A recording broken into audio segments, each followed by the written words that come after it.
Na redu je 6. lekcija iz serije Korpus za početnike. U njoj ćemo se baviti radnim pločama, sudoperima i grijačim pločama. Otvorite prozor za učitavanje elemenata. Smjestite ga sa strane da ne ometa pogled na projekt. Učitajte element s jednim vratima.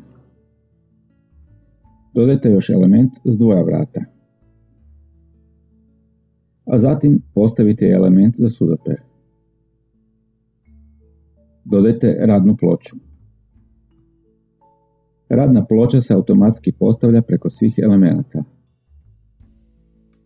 Desni element proširite na 1000. Radna ploča više nije dovoljno široka. Za ispravljanje širine radne ploče možemo upisati novu vrijednost za širinu. Ona je zbroj širine elemenata na koje je postavljena. U ovom slučaju to je 600 plus 900 plus 1000 jednako 2500. Promijenite širinu radne ploče na 2500. Postoji još jedan način za popravljanje već postavljene radne ploče. Promijenite širinu desnog elementa na 800. Obrišite radnu ploču. Postavite novu radnu ploču. Idemo dodati još jedan element. Neka to bude kutni element.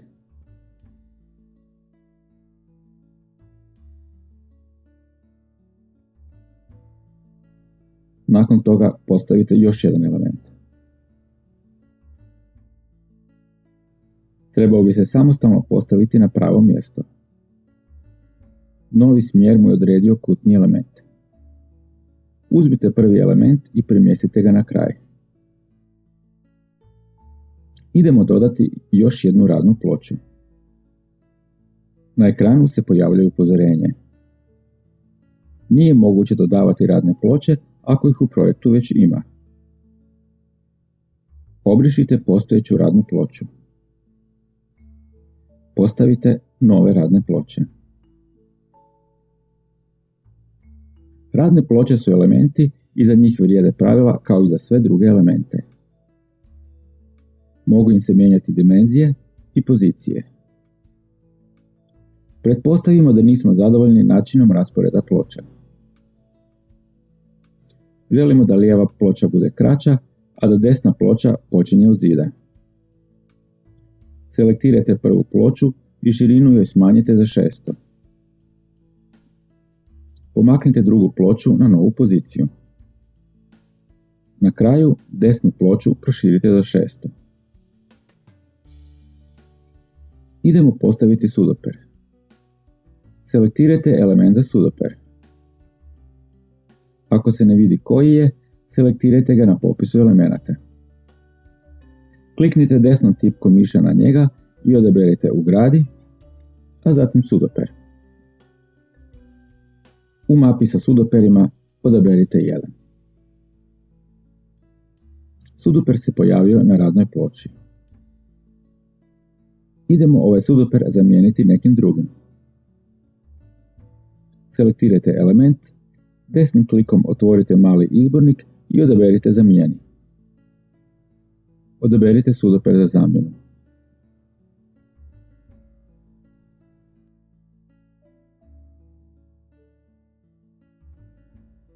Recimo da želimo postaviti i grijaču ploču.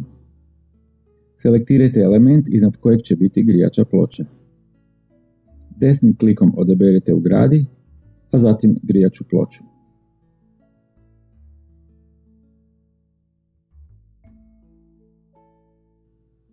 Odaberite grijaču ploču.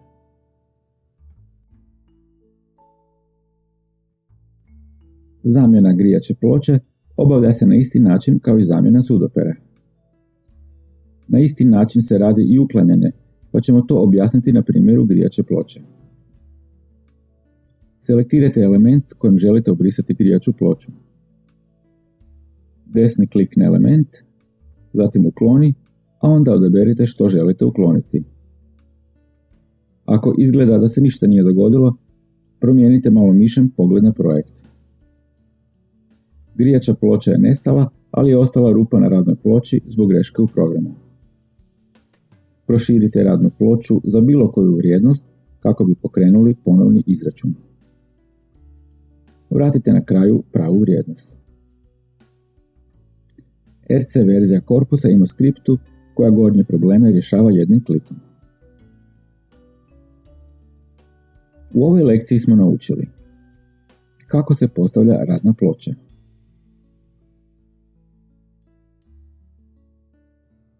kako se briše radna ploča,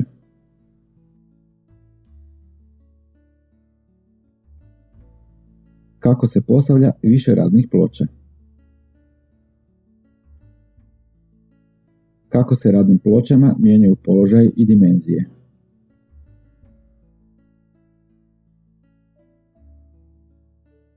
kako se ugrađuje i mijenja sudoper, kako se ugrađuje i uklanja grijača ploča.